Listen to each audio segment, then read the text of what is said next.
ভালো লাগলে খাম চিহ্নে দেবেন, না ভালো লাগলে নোটাতে দেবেন, কিন্তু তৃণমূলকে বুঝিয়ে দেব আমার ভোট নিয়ে তুমি ক্ষমতার মসনদে বসেছো, আর আমার মাদ্রাসা মসজিদ ঈদগাহ কবরস্থান যখন লুট হয়ে যাচ্ছে তুমি আমার পাশে দাঁড়াওনি, উল্টে আমাকে দিল্লি যাওয়ার নিদান দিয়েছো।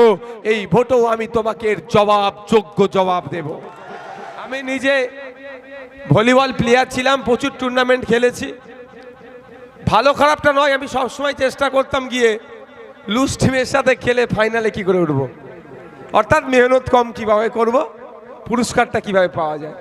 তো লড়াই কেন আমি করব? বিনা লড়াই যদি আমার জয় হয়ে যায়, লড়াই করার প্রশ্ন আসছে না। আপনাদের সব ভোট যদি খাম চিহ্নে আসে, তাহলে পাঁশকুড়া পশ্চিমে তৃণমূল আর বিজেপি পরাস্ত হবে। তাই আপনাদের ভোটটা খাম চিহ্নে আসবে তো? আসবে তো? মায়েরা যারা উপরে আছেন আসবে তো? এই রাধাবল্লভ চকের মাটি বলছে আইএসএফ আসছে, এই পাঁশকুড়া পশ্চিমের মাটি বলছে আইএসএফ আসছে। বন্ধুগণ, আপনাদের হাতে সর্বোচ্চ পাওয়ার গণতন্ত্রের আছে। আর্টিকেল 326 আপনার ভোটদানের রাইট দিচ্ছে, আপনি এক্সারসাইজ করতে পারেন। আপনি আগামী 5 বছরের জন্য কাকে নিয়ে আসবেন সেটা নির্ভর করছে আগামী 23 এপ্রিল। সুতরাং যদি আপনারা চান, এই আপনার আমার হাতের ডান সাইডে যে জুনিয়র স্কুলটা আছে, জুনিয়র হাই স্কুলটা আছে, এই হাই স্কুলে যত ছাত্রছাত্রী পড়ে তার অনুপাতে শিক্ষক দরকার, তাহলে অন্য কাউকে ভোট দেওয়ার দরকার নাই। খাম চিহ্নে আমাদের আফজাল্লাহকে আপনারা ভোট দিয়ে পাঠান। আপনারা যদি চান এই স্কুলের শিক্ষার মান উন্নততর হোক, এই স্কুলের শিক্ষার পরিকাঠামো ডেভেলপ হোক, এই এলাকা, এই স্কুল নয়, এই এলাকার শিক্ষা প্রতিষ্ঠানগুলো, সরকারি শিক্ষা প্রতিষ্ঠানগুলো যে মৃতপ্রায় হয়ে গিয়েছে পুনর্জীবিত হোক, তাহলে বলবো কোনো ফুলে হাত দেওয়ার দরকার নাই। সরাসরি ইভিএম মেশিনের 4 নম্বরে বুতাম টিপে আফজাল শাহকে বিধানসভার মধ্যে পাঠান। তিনি এখানে শিক্ষার আমূল পরিবর্তনের জন্য লড়াই আইনসভার মধ্যে হবে, যেখানে আইন তৈরি হয়। আমি জানি না এখানে, তারপরেও বলছি গিয়ে দেখুন গার্লস বয়েজ আলাদা টয়লেট আছে কি না। নয়, যদিও থাকে, আগামীকাল আপনার পরিবারের বাচ্চারা যে এখানে স্কুলে আসবে, গার্জেনরা একবার সাথে আসবেন, এসে একবার টয়লেটে ঢুকবেন। টয়লেটে ঢুকলে বুঝতে পারবেন কি দুরবস্থা হয়ে আছে। এই হচ্ছে আমাদের বাংলার অবস্থা। তো এই বাচ্চাগুলো যে টয়লেট পর্যন্ত স্কুলের একটা ভালো ফ্যাসিলিটি পাচ্ছে না কেন? কিন্তু স্কুল এডুকেশন বছরে প্রায় 30,000 কোটি টাকার উপরে বরাদ্দ আছে। এক বছরে 30,000, আমি গত বছরে মনে হয় 42,000 কোটি টাকা বরাদ্দ ছিল এই স্কুল এডুকেশনের জন্য। এই স্কুলে যে সমস্ত বাচ্চারা পড়ে তাদের আনুষঙ্গিক সব পরিকাঠামো, শিক্ষায় যাতে সঠিকভাবে তারা পায়, যে পরিকাঠামো দরকার সেই পরিকাঠামো, শিক্ষকদের মাইনে থেকে শুরু করে সব নিয়ে, বইপত্র খাতা নিয়ে, চক ডাস্টার সব মিলিয়ে প্রায় 42,000 কোটি টাকা বরাদ্দ থাকলেও রাধাবল্লভ চকের জুনিয়র হাই স্কুলের যত ছাত্র আছে, ছাত্রী আছে, তার অনুপাতে না আছে শিক্ষক, না আছে শিক্ষার পরিকাঠামো, না টয়লেটটা পর্যন্ত ক্লিন আছে। তাহলে টাকাটা কোথায় যাচ্ছে? টাকাটা লুট হয়ে যাচ্ছে, চুরি হয়ে যাচ্ছে, টাকাটা কাটমানিতে চলে যাচ্ছে।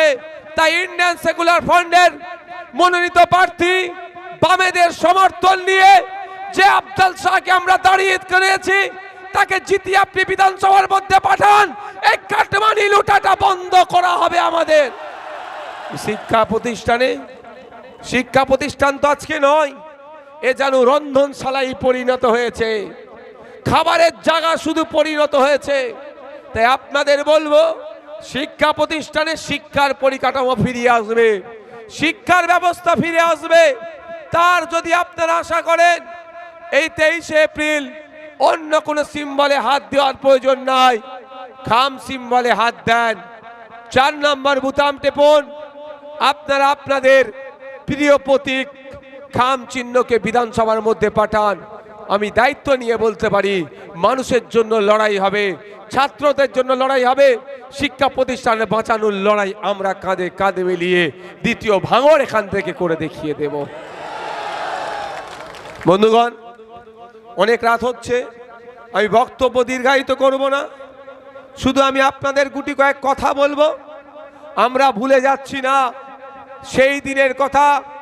মাদ্রাসা, মসজিদ, ঈদগাহ, কবরস্থান তথা ওয়াকফ সম্পত্তি যখন কেন্দ্রের বিজেপি সরকার ক্ষমতার জোর দেখিয়ে, চমকার জোর দেখিয়ে কেড়ে নেওয়ার জন্য আইনে পরিণত করেছিল, সেই আইনের বিরোধিতা করার জন্য পশ্চিম বাংলায় যখন আন্দোলন সংগঠিত হতে যাচ্ছিল, সেই সময় মমতা ব্যানার্জি হুমকি দিয়েছিল এটা দিল্লির বিষয়, দিল্লিতে গিয়ে আন্দোলন করো। তাই জবাব দেওয়ার সময় 23শে এপ্রিল আমাদের মমতা ব্যানার্জিকে বুঝিয়ে দেওয়া যে আমার সমর্থন, আমাদের ভোট ছাড়া তুমি নবান্নের 14 তলায় বসতে পারবে না, তাই তোমাকে নবান্নের 14 তলায় আমরা বসতে দেব না। এবার আমার ভোট তোমাকে এমন জায়গায় আমরা দেব, দিল্লিতে তোমাকে পাঠিয়ে দেবো, বাংলায় তোমার কোনো স্থান হবে না। মাথায় আছে তো নাকি? কারা কারা মনে রেখেছেন একটু হাত তুলুন তো, এর জবাব আমরা দেব তো নাকি? হাত তুলেছেন তো?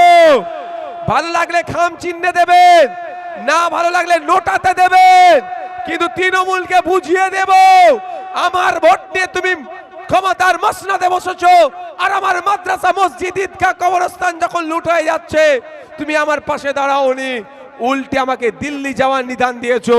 এই ভোটও আমি তোমাকে এর জবাব, যোগ্য জবাব দেব। জবাব আমাদেরকে দিতে হবে।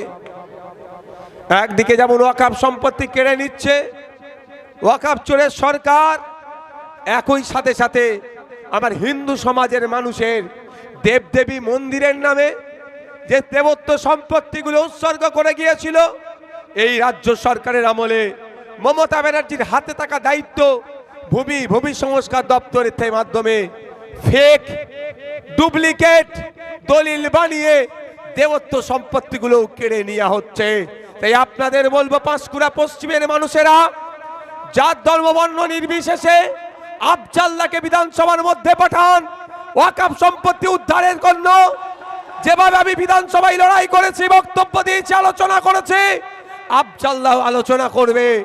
সাথে সাথে দেবত্ব সম্পত্তি বাঁচানোর জন্য আইএসএফ যে লড়াই সংগ্রাম করছে এবং জোর গলায় বলছে ক্ষমতার মসনদে আসলে ওয়াকফ সম্পত্তিগুলো উদ্ধার করে মাদ্রাসা, মসজিদের সম্পত্তিগুলো সেখানে বুঝিয়ে দেব। যেমন মন্দির, দেবদেবীর নামে যে সম্পত্তি আছে সেইগুলো উদ্ধার করে পুনরায় মন্দির, দেবদেবীদেরকে নামে যারা সেবায়েত আছে তাদেরকে বুঝিয়ে দেব আমরা। তার জন্য কি করতে হবে? ভোট দিতে হবে। ভোট ছাড়া এ কাজ করা যায় না। একটা যুক্তরাষ্ট্র পরিকাঠামো আছে, আমরা একটা সিস্টেমের মধ্যে দিয়ে চলি। আমি চাইলেই ঠাকুরের নামে যে সম্পত্তি উৎসর্গ করেছে, অন্যায়ভাবে বিক্রি করে দিয়েছে, সেটাকে তুলে নিয়ে এসে আবার ওই ঠাকুরের নামে করে দিতে পারবো না। তার জন্য সিস্টেম আছে, এক আইনি লড়াই আর একটা হচ্ছে আইন সবার মধ্যে লড়াই। তাই আইনি লড়াই আমরা অনেক করছি, কিন্তু আইন সবার মধ্যে যেখানে আইন তৈরি হচ্ছে সেখানে আমরা পৌঁছাতে পারছি না। তাই যেখানে আইন তৈরি হচ্ছে সেই জায়গায় আমরা পৌঁছাবো। দলিত, আদিবাসী, হিন্দু, মুসলমানের বিরুদ্ধে যে আইন তৈরি হচ্ছে সেগুলোকে বন্ধ আমরা করব ঘরে পৌঁছে। হ্যাঁ, আপনারা শুনলে অবাক হবেন, এখানে ভিন্ন সম্প্রদায়ের মানুষ আছেন, ভিন্ন জাতের মানুষ আছেন। পশ্চিম বাংলায় এটা সরকার চলছে না, এটা সার্কাস চলছে। এই সার্কাসটা বন্ধ করে প্রকৃত অর্থে সরকার আমাদেরকে চালাতে হবে। তাই প্রকৃত অর্থে সরকার চালাতে গেলে 148টা সিটের প্রয়োজন। যে 148টা সিটের মধ্যে পাঁশকুড়া পশ্চিম একটা হবে, এ শপথ আমাদেরকে নিতে হবে। এক পাঁশকুড়া পশ্চিম হবে, পাঁশকুড়া পূর্ব হবে, নন্দীগ্রাম হবে, ভাঙড় হবে, দেগঙ্গা হবে, আমডাঙ্গা হবে, যাদবপুর হবে, উত্তরপাড়া হবে, বারাসাত হবে, মধ্যমগ্রাম হবে, হাড়ুয়া হবে। এই রকম করে রাজ্য থেকে 148টা সিট নিয়ে আমাদেরকে আইনসভার মধ্যে ঢুকতে হবে। কারণ আপনাদের জানিয়ে রাখি, এই যে সরকার চলছে শুধু নাম কাস্তে দেখানো দেওয়ার সরকার চলছে, ঠিক হাতির দাঁতের মতো। একটা দাঁত দেখায়, যে দাঁত দিয়ে দেখাচ্ছে সেই দাঁত তারা খাওয়ার কাজে ব্যবহার করে না। তাই বন্ধুগণ, এ দলিতকে খুব ভালোবাসি বললেও আদিবাসীকে খুব